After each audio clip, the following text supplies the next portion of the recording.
What is up, you guys? Welcome to Word First Radio, a podcast brought to you by Word First Ministries. I am your host, Jacob O'Neill, and I'm joined by my good friends, Cameron and Bailey. Hi, Mom. And we're bringing you this new podcast from Oslo in Norway. Yeah. Which is pretty crazy. So we've never done anything like this before. We got lots of good stuff to talk about, but we're just going to go ahead and jump right in. Bailey, would you mind opening us with prayer? Yep. God Almighty, we just want to thank you first and foremost for the fact that we are here in Norway, the miracle that you've accomplished in getting us here. And yeah, I just pray that you would keep that in our minds and that you'd be with us in this conversation that we have. We ask in Jesus' name. Amen. Amen. Thank you so much, Bailey. So we've been in Norway just for a couple months now, and we've had lots of our friends back in California reach out to us. They want to know what we're doing. They want to know how we're doing. Cam, why don't you tell the people back in the States how we're doing? Sure. Yeah, I'd love to. So we're doing very well. But not without challenges, because there's a lot happening, a lot going on. We'll talk about that. But what we're doing right now at this moment is we're recording a podcast for you guys. It'll be out on all of the platforms that you younger people will remember the names of. But the idea is that so Word First is obviously the 10 of us who have come to Norway. But we're more than that. We're a team of supporting ministers who have sent us to Norway and continue to support us financially and spiritually while we're here. So this is our opportunity to share with you guys what is going on with the gospel work and with the ministry here in Norway. So, there's only so much that we can all tell you in a brief monthly newsletter and so much that we can put on our various social media pages. But this is our opportunity to kind of dive in and keep you guys posted about the ministry that's going on here, keep you up to date with what's going on with our families and all of those kinds of things, how the mission is going. But in a sort of, if you zoom out a bit, the bigger vision is we are here we'll do whatever it is that God has for us. But I think sort of the fire that's in all of our hearts is to ultimately plant a church here in Oslo with the purpose of identifying and developing and launching Norwegian church planting pastors, both in Norway and throughout the world. I mean, you can see it on our webpage. We want to go as broadly with Word First as God will call us. I mean, if that stays inside of Oslo, then we'll do our best to be faithful there. But if He would like for us to be involved in sending to the nations, then we'll do that too. So we're here in Oslo right now recording a podcast, which is great for us and hopefully is going to be excellent for you. We're so glad that we get to communicate with sort of our broader ministry partners. And then secondly, we are here to see the gospel work here get done. We think that looks like planting a church that plants churches, something like that. Yeah, absolutely. So, well, thank you so much for that, Cam. I mean, we've been here for about 4 months since we moved here, and we still have a lot to learn. But speaking about moving, when I talk to people from the States, like on the phone, or some people will write me on Facebook, they'll ask, like, when are you guys coming home? They want to know, like, are we done out here, and when are we coming home? Bailey, how about you tell them when we're coming home? We are home. Yeah. So God moved us to Norway. I might change my address by a couple digits or, change my zip code, but God picked us up and moved our houses to Norway. So I'd say we are home. And if we go back, it's for a quick visit. But this is where God has us. Yeah, I think that's excellent. Thank you for putting it that way. I think I'll just reiterate what Bailey is saying. Yeah, we're home now. So we've heard sort of directly and indirectly. So people have asked us and people have asked people who have asked us. And I think that it's not clear to everybody what it is that we're doing here. And there's this idea that we have gone on a trip that we'll be returning home from soon. But that's not the case. God has called us to Norway, and that's where we are unless and until He calls us somewhere else. So we are resident immigrants in Norway, and we will be here until God calls us somewhere else. We hope that if He does that, we'll be faithful. But this is home now, and that's not exactly true. We're working to make this home, and we've got lots of time to talk about that experience is like. But our desire is for Oslo to become home because this is what God has for us. So we'd love to come and visit. We won't do that until we can speak Norwegian, and that will take some of us longer than others. We're eager for any of you to come and visit to us. We'd be glad to put you to gospel work, or even just to show you around town. It's been about 15 degrees all week here, so if you'd like to brave some of that, please come and visit us. We're eager to have you. But this is home now, so you can come and visit us from California to our home in Oslo. But we have there's no intention of coming home. I mean, when we're done with this, we'll go to our various homes in Oslo. Yeah, no, thank you guys for that. It's honestly like still crazy hearing us like talk about it that way, like today. Yeah. It's no less crazy than the first time I ever considered like going to Oslo for a missions trip and then eventually moving there. I was talking to a gentleman whose his name is Marty Edwards, and he runs a ministry called Black Sheep back in California, and he's been a part of international missions and domestic missions for decades. But when I was telling him about our mission to come to Norway, he told both of us, "I've never ever heard of any missionary ever going to Norway." Yeah. I think a lot of Christians can relate to that. I feel like when most Christians think about sending missionaries, they think about sending people to Africa or Asia for like a couple years and places like that in the world. Norway is kind of a strange, it's not on the list of usual suspects. Yeah. So Cam, why don't you talk about you were really the first one who got called to Norway. Yeah. Why don't you talk about that? What captivated your heart to come out here? Yeah, sure. I'd be glad to share that. It's definitely not the obvious place to send missionaries. I mean, Norway's been a Christian place, Christian nation. That's not really the right thing to say. Christians have been in Norway for over 1,000 years, right? Before the sort of American culture or the United States were a thing. So it is kind of a strange thing. In fact, until recently in the world, Norway was exporting missionaries. In fact, they sent more missionaries per capita to the rest of the world than just about anyone else. So it is a strange thing. Like Norway, I thought they were already Christian. Like, what are you guys doing? What do you mean gospel work in Norway isn't that done? And it turns out that's not exactly the case. And again, we've talked to lots of you about exactly why that is. So I won't rehash sort of statistics, but I'll tell you the story about how we got here. Is that kind of what you're thinking? Yeah, please. Yeah. So it started with me. I guess it didn't start with me, but I think I was the first one of our team that God really called. And it started in 2017. My wife and I, when we had just 2 children, we have one of those credit cards where if you have it long enough, you get points or miles or whatever. Sure.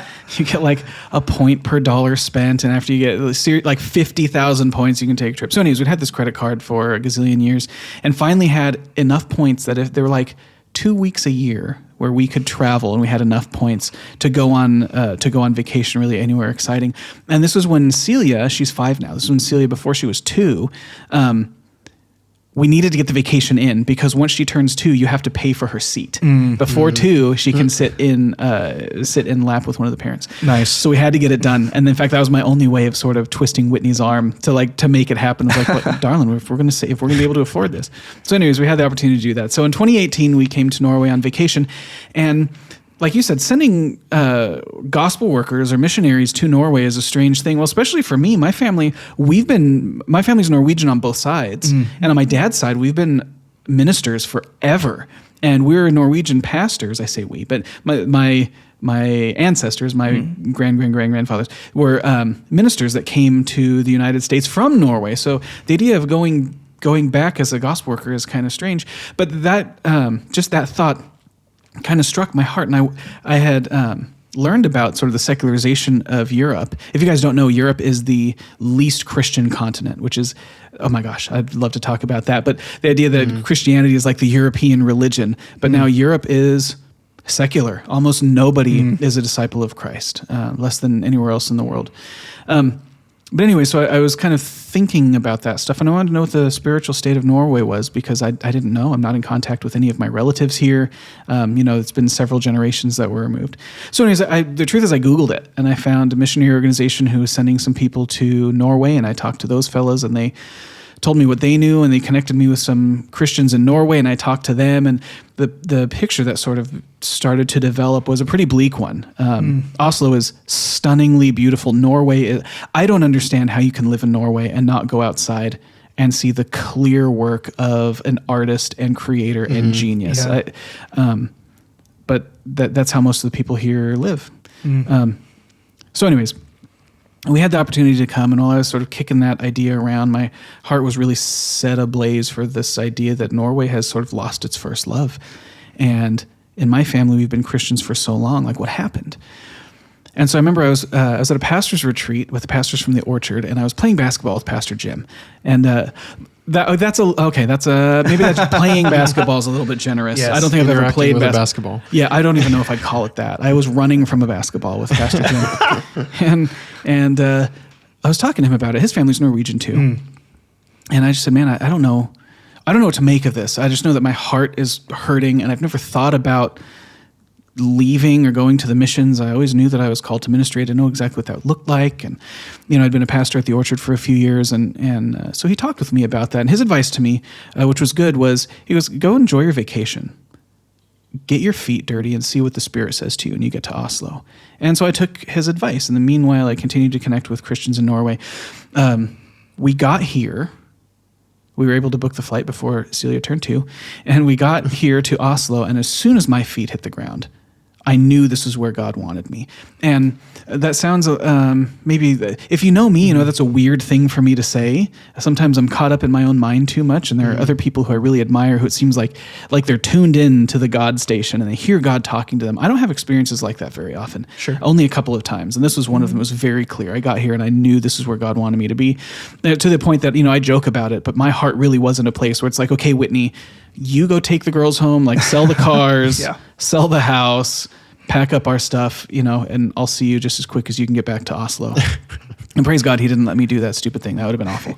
And it's been about a 3-year journey getting here. So that was in the summer of 2018. We got to come visit Norway. I was just certain that this is where God wanted me. And we've had a few years now in the meantime. Now it's the winter in 2021, about to turn 2022. So it's been 3.5 years that God has developed us actually getting here. But that's kind of how it started.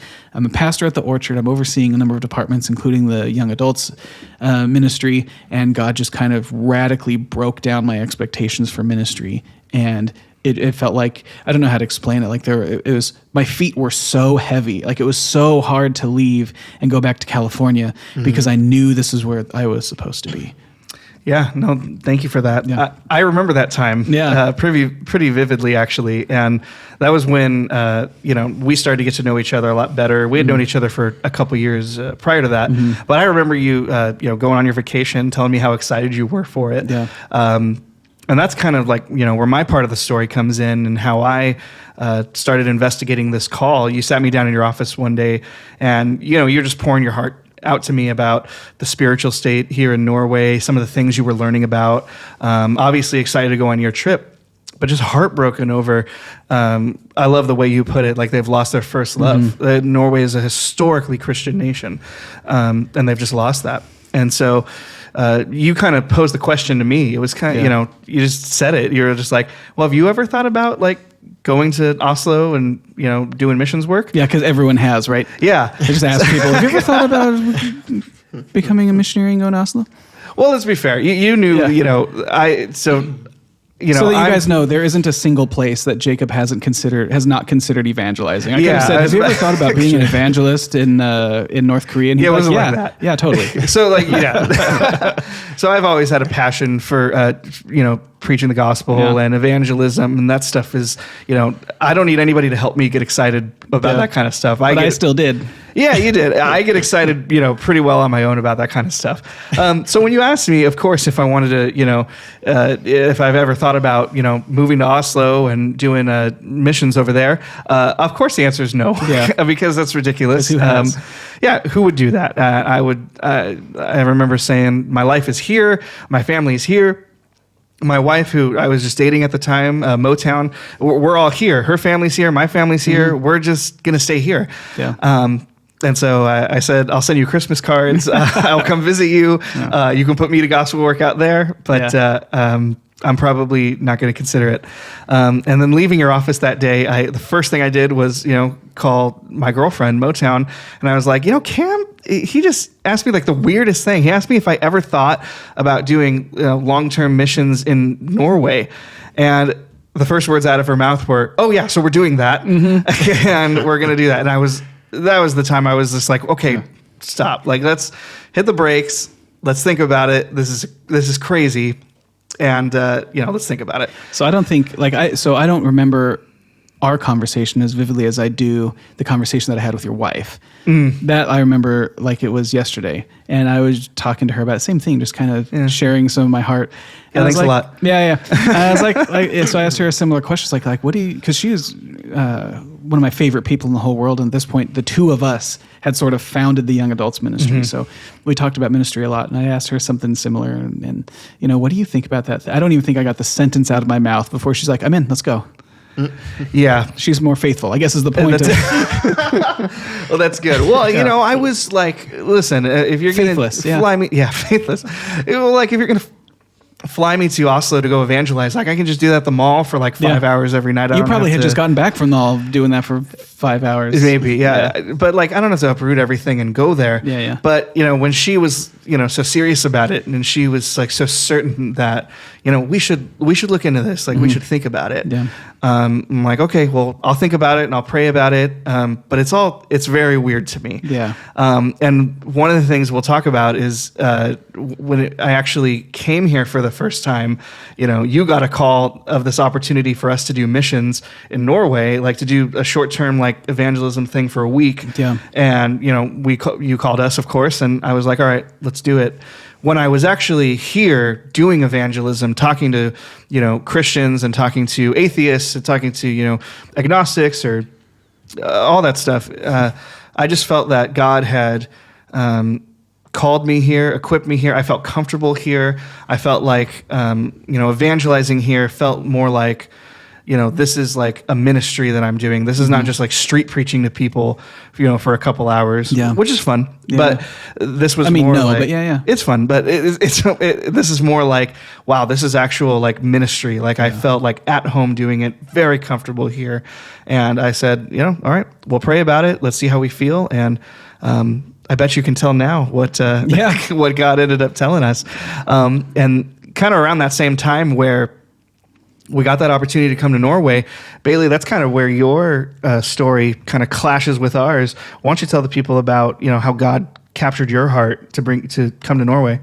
Yeah, for me, it all really started with that first trip that we made. I don't think we've described what that trip is. It's just spend a couple sentences on that. Yeah, so it's basically called Skeptics Week. It's like a conference where we flew out to Bergen and visited the college students and interrupted them during their lunch, and went through surveys, questionnaires with them to just kind of ask the big questions of life. Like in America, we talk about them all the time, so they don't seem like big questions anymore. They seem like the old questions. So, does God exist? That kind of thing. Where do I go when I die? So that was kind of my entrance into the conversation. Cam called me one day and was just like, "Hey, some guy in, I think, Tennessee." Yeah, right? Brother Jim. Yeah, Brother Jim. Some guy in Tennessee asked me to go to Oslo or to Bergen with him for this thing called Skeptics Week. Are you down to visit? And it was weird. And I talked to Grace, who's now my wife. Wasn't my wife at the time, but I talked to Grace about it, and she was kind of the same. Her conversation with Cam wasn't, "What do you think about moving to Oslo or moving to Norway?" Her conversation was more, "What do you think about going on this 1 week trip?" And she was in that place where she was like, "Yes, let's go see Norway." Yeah. And like, let's go. That's not a super hard sell. Yeah.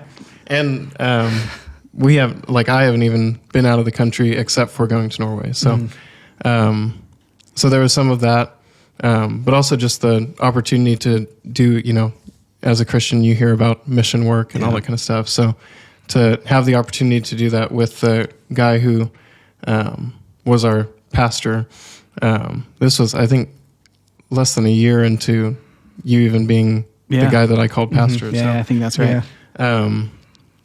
So that was really our entrance into the conversation. We just went, and it was kind of a random thing at the time. But over that trip, we got to learn about the problem here in Norway, which, of course, there's, like, you could stay at the mall in Temecula and evangelize, and you have a ton of people to evangelize to. So there's a problem everywhere. But we felt the weight of the problem here, and also the weight of the issue that no one knows about the problem. So that was kind of the first bit, just being struck with that, realizing, it's a few of us, a handful of us that God plucked up for this 1 week mission. Did we make a giant dent in the problem of Norway being full of Christians? Probably not. But the thing for me that I really realized is no one knows, especially in those conversations with the Norwegian students we talked to. Those were their first time hearing and considering a lot of those questions that we asked them. So those conversations were really interesting and eye-opening, and just kind of weighed on mine and Grace's heart. And there isn't any, well, actually, no, there is. I'll get to that. So Well, I remember, I'm going to interrupt you real quick. Yeah. I remember when Jacob and I was like, okay, Bailey, we need to go for a walk. the walk. Yeah, for the walk. We took, at this point, was this that walk? Or was that the second Yeah, time? getting sushi. No, it was, it was that walk. it in was Bergen. the- Yeah. In Bergen. our last night in Bergen. Yeah, and so we took Bailey on a walk and just kind of, so asked together, confronted Bailey with the question that I had already sort of, It was like you were both proposing to me. yeah. I had already ambushed Jacob and Marissa with. Yeah. And so we ambushed Bailey. And I remember your response was something like, that sounds awesome. Like, I'm glad God is calling you guys to this. Anyways, so you're like, are we getting dinner? Or That sounds like what I said. Yeah. That sounds like a lot what I said. So, I went to, when I was in college, we had to go to a missions conference every year. And you have to like prove that you were there and swipe your card and write some stuff. And it was always great. But my perspective was always, I'm so glad God is calling you to the nations. I'm going to stay and be a pastor because that's what God wants me to do.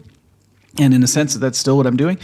But the idea that people are going into the world in order to proclaim the gospel, that was, I had never considered it. Like, that was never part of my life until God spoke to me in Oslo. So maybe that's a little bit, I don't mean to put words in your mouth. Maybe that was kind of the response you gave, well, kind of the response Jacob gave me, and then kind of the response you gave both of us when we took you aside and talked to you about it and said, have you ever considered this thing? Like what do you think? Oslo, that we weren't in Oslo, in Bergen, but Norway needs some gospel help. Like, what do you think? And that was kind of your response. It's like, that sounds awesome, but I'll let you know if I hear from the Lord about that. But until then, I'll be your biggest fan and your greatest supporter. But I'll do it from over here. Yeah. I think the like thing you just described was true for me times 1,000. So I was 2 or 3 years into Christianity as a thing in my world. So missions work really hadn't entered my brain at all. So for me, that was just totally out of left field. Yeah. But yeah, it planted an idea in my head, and that at the time the conversation really was felt like you guys being really excited about us getting to live together forever and like do all the stuff There's some of that, we love to do, because we were already at the orchard. Yeah. We had ministry that we're up to, and like Rise was still at its beginning. Yeah. It's So kind we of were starting to bloom. Yeah. Yeah. So we were building that and doing a lot of ministry at the orchard together. So hearing that, I was just kind of like your dream is nice and it sounds cool. But like, obviously I just met God not too long ago, and he's got me like in the place where my family lives, doing church work and all of that there. So, it planted an idea, but, really over time, the Spirit just softened me to the idea.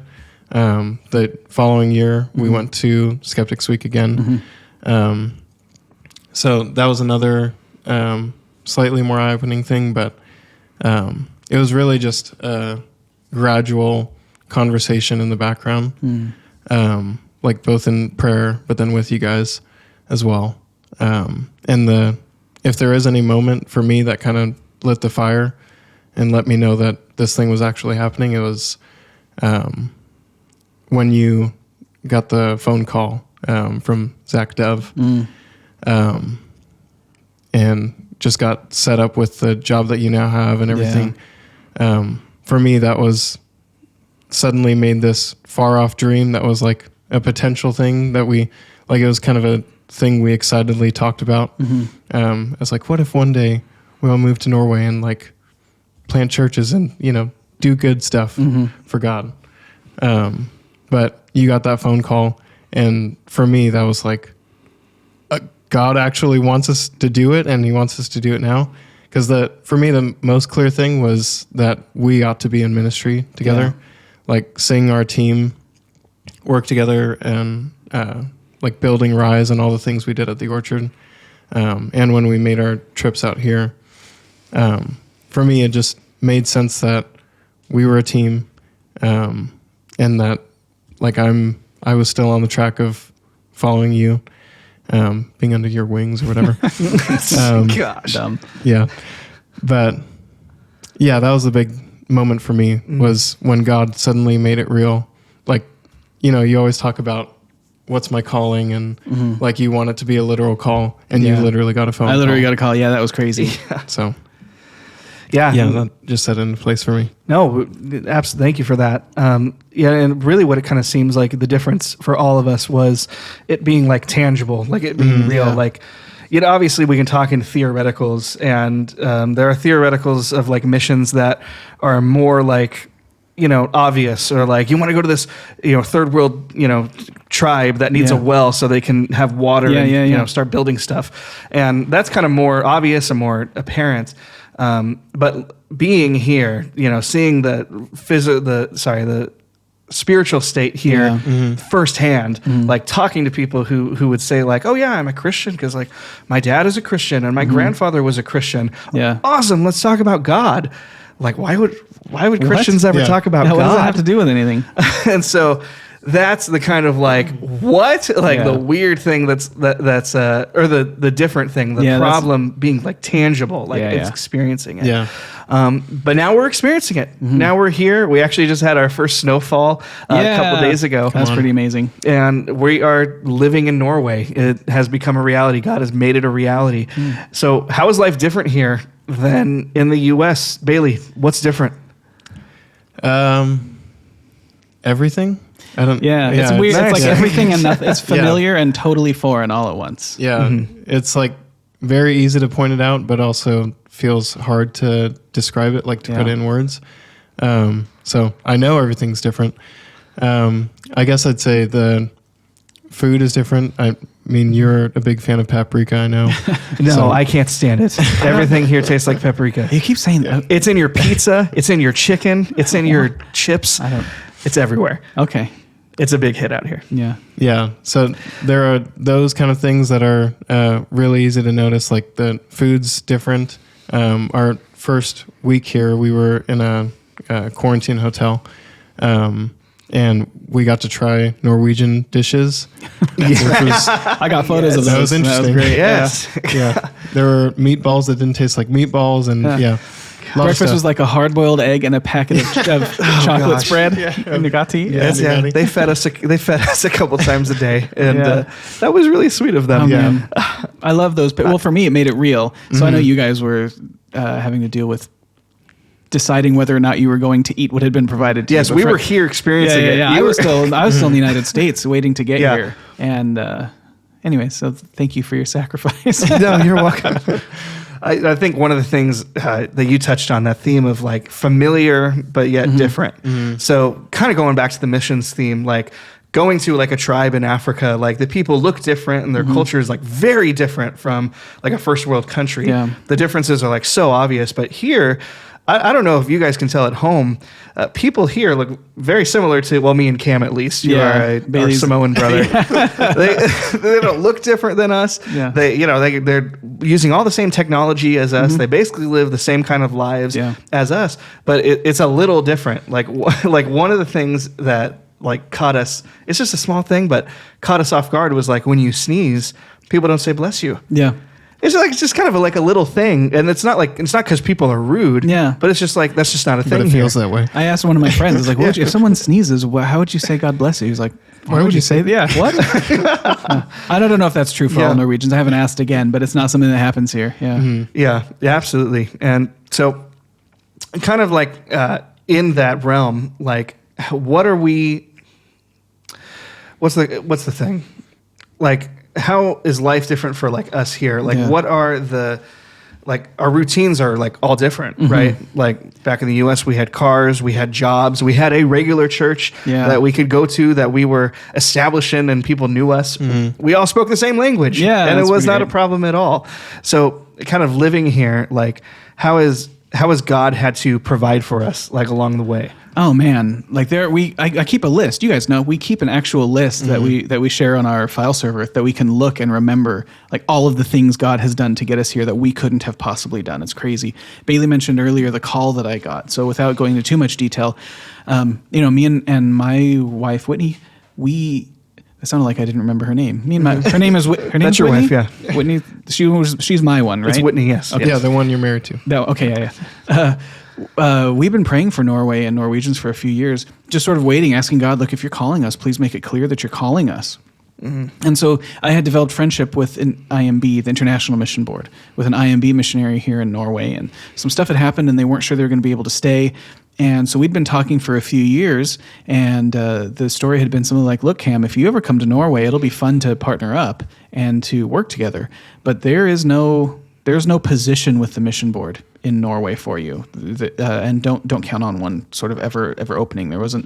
He didn't want to sort of lead me on and give me false hope that there'd ever be a position with the IMB, which would be nice because the IMB, like, they pay you a salary and they train you and it's wonderful. It's an excellent organization.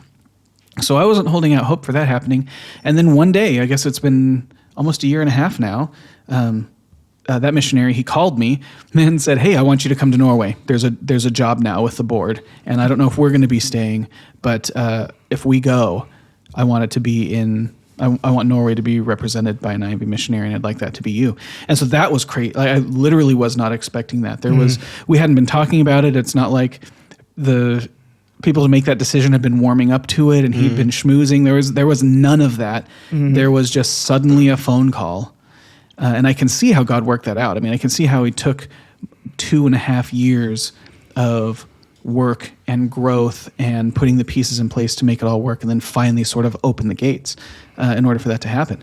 But I mean, that was the big one. That was our starting line, right? That was our starter's pistol was that thing happening. And I called you guys right away after. So that happened. My wife and I we continued to kick it around for a while until she was clear that this is what God wanted. And we talked about it and we prayed about it. And she eventually just said, yeah, I mean, this is what God wants us to do. Let's go. And then I called you guys right away, right? We're going. Mm-hmm. And then a year later we left. So, I mean, that's big thing number one. Mm-hmm. And there's thing after thing. So in our life, God provided us that position with the IMB. So I'm a missionary with the IMB now, which is excellent. And that cut our fundraising in half because now we don't have to raise funds for myself and my wife, two career-having adults, and our 3 kids.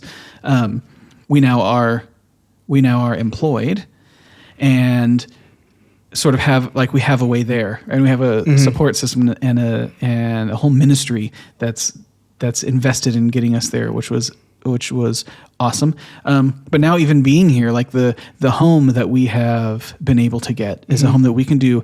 It's exactly where we want to be, like strategically where we want to be. God opened up these crazy doors with not just getting approval for the home, but for the homeowners approving us to live here, and we can do ministry in this house, and it's amazing and incredible. I could go on and on and on. I've got a lot of lists to share, but I would love you guys to speak to some of the miracles God's had to do to get you guys here. Yeah, maybe we should start a podcast in that house. We should think about it. Yeah, well, I mean, it's kind of been amazing, like how much life has been different. Kind of like having a job, having a car, like I felt like pretty established, like at home. Like, yeah. I'm 22 years old. I just got married. I moved out of my parents' house in an apartment. Like, that's not what like Gen Z or millennials do. Like, that's Is that not? Well, they sleep with well, I'm not going to get into that, but I feel like there's a lot of people that don't do that. But I was stoked on it, and I was like, yeah, this is awesome. This is good. This is the last job that I need for a while. Like, we've got 2 cars, like gainfully employed, both of us, and I felt pretty established like in that. Yeah. And here, life being where we're doing full-time missions work, we get to do stuff like this. We're students full-time. We're partnering with Christians here like all the time. One of the things that God provided for both of us is like just the right amount of space in our student housing to like not go insane. Yeah. And that's been great. Just enough. Just enough. Yeah. Why don't you tell them about our houses? We have tell them about our houses. 40 square meters, something like that. And yes. Is that that sounds big? Are they that big? No. Yeah, it feels much smaller. Yeah, 40 square meters. Yeah, it's interesting, and the floor is not very. It feels like concrete, or I don't know. So they're not the most homey homes in the world, but they more than get the job done. And especially out here, like if we had to get housing elsewhere besides the student housing that they have, then we couldn't afford it. Period. So it really is this is the best of all situations that we could be in. Yeah. And we've had time to make it like home. At this point, now that we're 4 months in, it feels and looks like home. But at the first week, or actually, no, the first 2 weeks, Yes.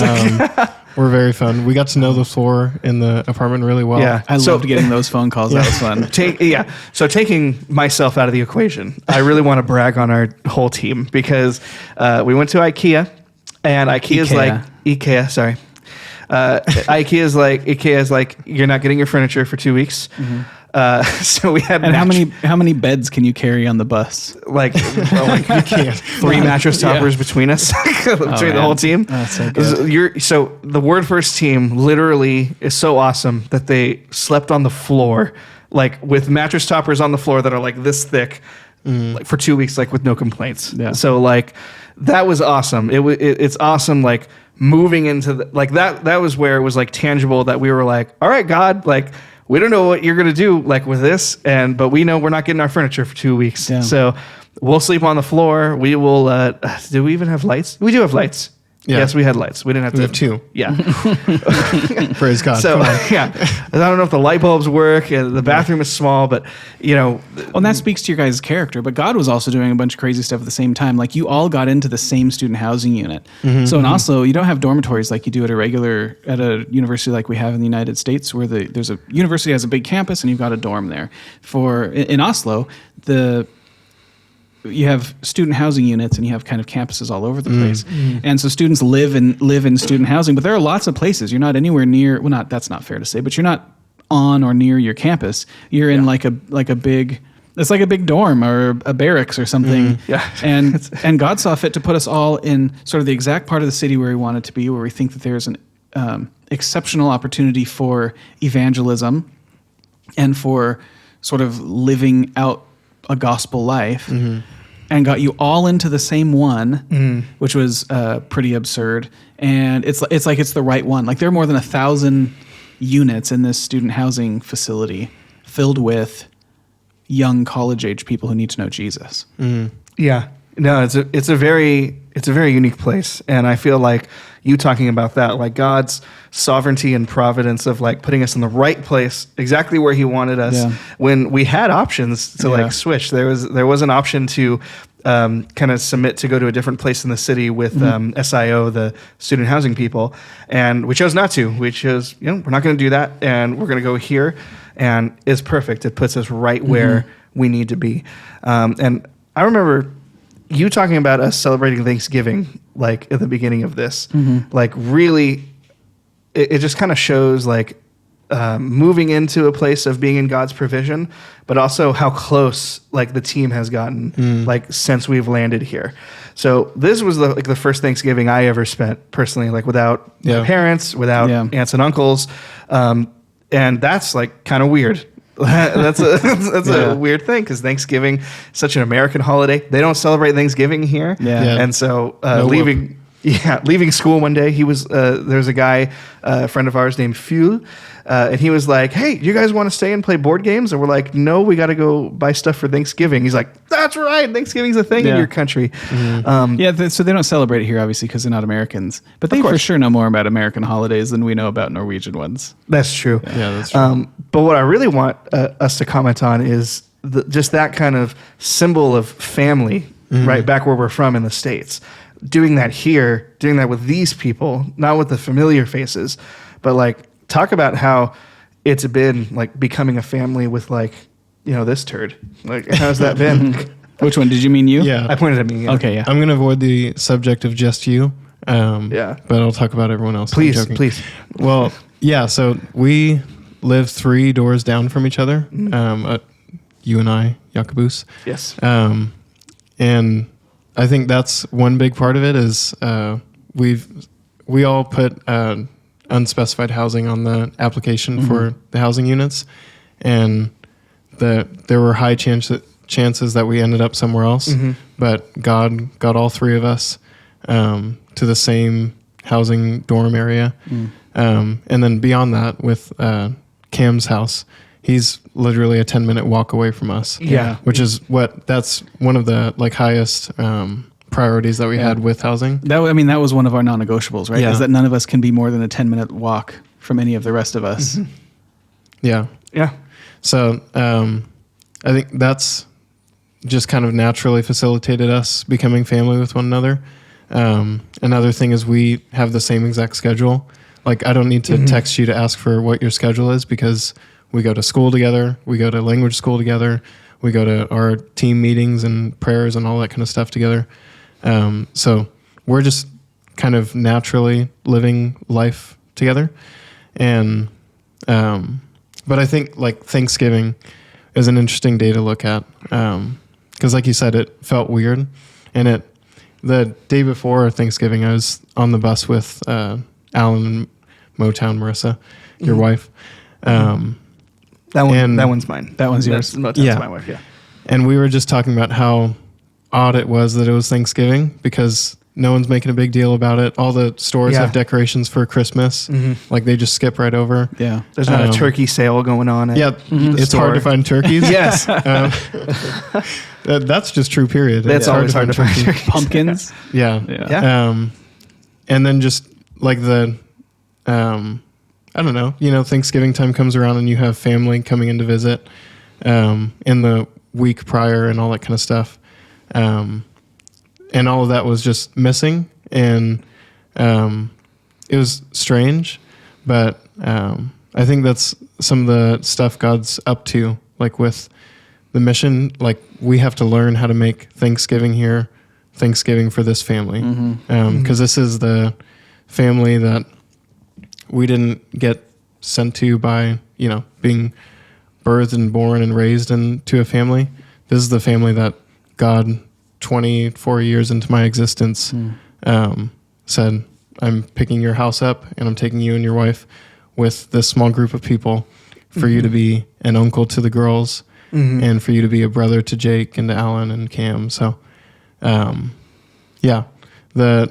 think Thanksgiving was a weird thing to get used to, but it was an awesome day. We got to have a feast, which we don't get to do because, like top ramen. Yes. Food is very expensive here. So we don't get to feast much. So having that together was particularly a special kind of thing. And then we also made dishes that we usually have back in the States. So we got to bring our homes to each other and taste, Cam's gravy, his barbecue chard, or I don't even know anything about cooking. So that's okay. As long as you turkey. liked it. You cook a turkey different than You describe it my dad however you does. want, Bailey. So I think it was bizarre, but it's really interesting to be a part of God doing that thing, like making us family to each other, and not just in the way like where we say we're family and we live our lives together, but like we by necessity, like your girls need uncles and you need babysitter, like you don't have mom and dad to watch the girls, so you need auntie and uncle or the whole crew to come over. So and it's been fun. Yeah. We literally spend every day with each other. Yeah. Like we never ask each other like how our weeks are going because we already know. Like we spend every day with each other. It's been great. And it's fun because you guys are like such awesome people, and like it's challenging sometimes, like it is like in a normal family, like dealing with brothers and sisters and family dynamics. Like sometimes we bicker like brothers. But at the end of the day, like seeing each other every day, literally living like the same lives, basically, like it's just gluing us together, like way closer than we would be like in the States. Well, you guys notice how interesting it is. So our schedule is really non-traditional.